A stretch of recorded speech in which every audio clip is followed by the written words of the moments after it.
Battle, start. Come on, 10-10, send that girl back to her village on a stretcher!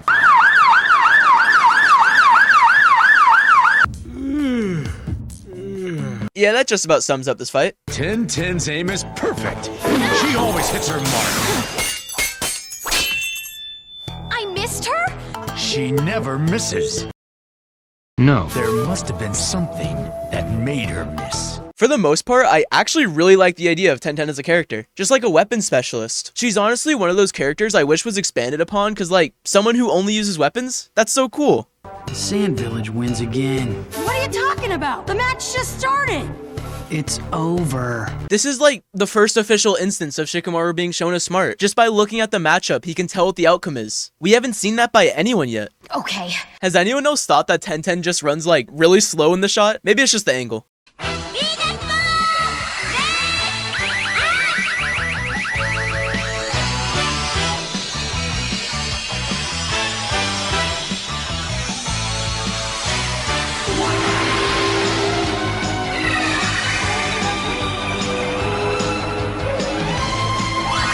Okay, I'm gonna be honest. I don't have fuck all to say about this fight. So, start the timer. Let's see how fast we can get this done. The manga doesn't even show this fight, which makes Temari seem really powerful, but on the other hand, it makes 10-10 seem super weak. I like the anime version more because you actually learn stuff about these characters. This move is cool, there's some cool weapons lying around, and how did 10-10 not die from this fall?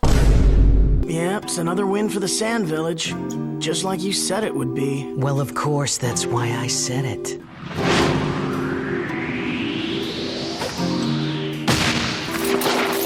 Hey, nice catch. No, like, deadass. Nice catch. How jacked is Lee to catch a moving person like that? Forgot to mention this, but in this episode, when Temari's far away, her eyes are normal color, but when she's close, it's like a darker blue. You won. Why are you wasting your time with that pathetic loser and his ridiculous mentor? What? You might forget this interaction even happens, simply just because of everything up ahead. But this is here to set up the Gaara versus Lee fight. Very cool. Don't worry, Naruto. I'm sure you could take him. Oh shit, Sakura. Forgot you existed. If you hadn't called out when you did, who knows what would have happened? If it hadn't been for you, I might not still be here. Yeah, that's probably true. Guess it's me. Watch the shadows. You think I'd ever fall for a stupid jutsu like that? So that was a fucking lie. I mean, give me a break. I've got to fight a girl. You have no idea how happy I am that Shikamaru gets like a Sokka moment later, so lines like this can just stop and he can actually be seen as like a good character. Battle, start. You're not trying that stupid shadow thing again, are you? Shut your mouth! This has just always been funny to me. Like, Keen's just rage baiting. Early pioneer of the art. This is really nitpicky, but has it annoyed anyone else that the walls don't have actual marks from weapons? These marks are just like wears in the walls, not something from a fight. Oh man. Too late! Although Keen is like the third weakest one here, take that how you will, she's actually putting up a fight, and she's making it interesting. You see, you don't ever ask for whom the bell tolls. Because it tolls for thee. I honestly think Keen's jutsu, if used right, is insanely powerful. All three Sound Ninja have powerful jutsu when used right. It just kinda sucks we don't see more from them. I can't tell which one of them is the real one. Okay, so how does Shikamaru find the real one then? Is he just trolling? Face it, you're cooked, little man. Fucking rots consumed me. What's wrong?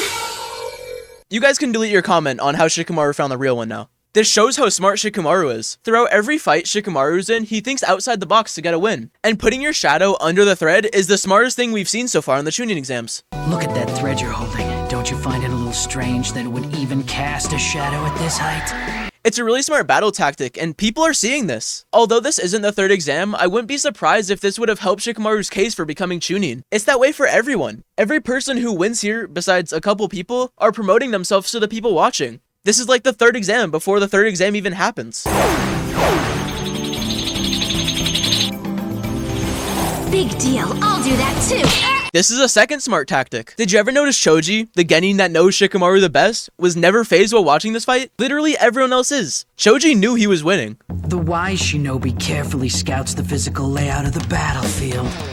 and never loses sight of his position on it. Shikamaru shows early signs of being Chunin level simply just cause of the way he talks. No one else talks like this. No other Genin at least. Just don't put me up against him, that's all I ask.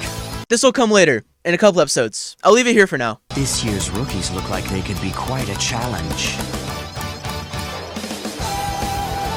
This sets up another fight. It's cool that they do this. 2 subtle moments that foreshadow fights. Yeah! It's here at last! The moment I've been waiting for!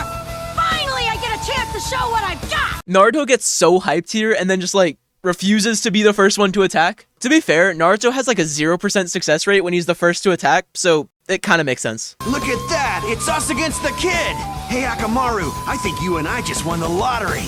So that was a fucking lie. Okay, this episode's okay. The first half is something, and the second half is okay. The idea of 2 fights in 1 episode is a good format, but the preliminaries don't agree with fast-paced fights, so there's that. If you couldn't tell, I don't think either of these fights are insanely good. There's cool moves in both of them, but there's a decent amount of boring in this episode. For one of the only episodes with 2 fights, it's weird to say that this feels slow. Probably one of the lower tier preliminary episodes, but it's still watchable nonetheless. Next episode, Akamaru Unleashed. Who's top dog now?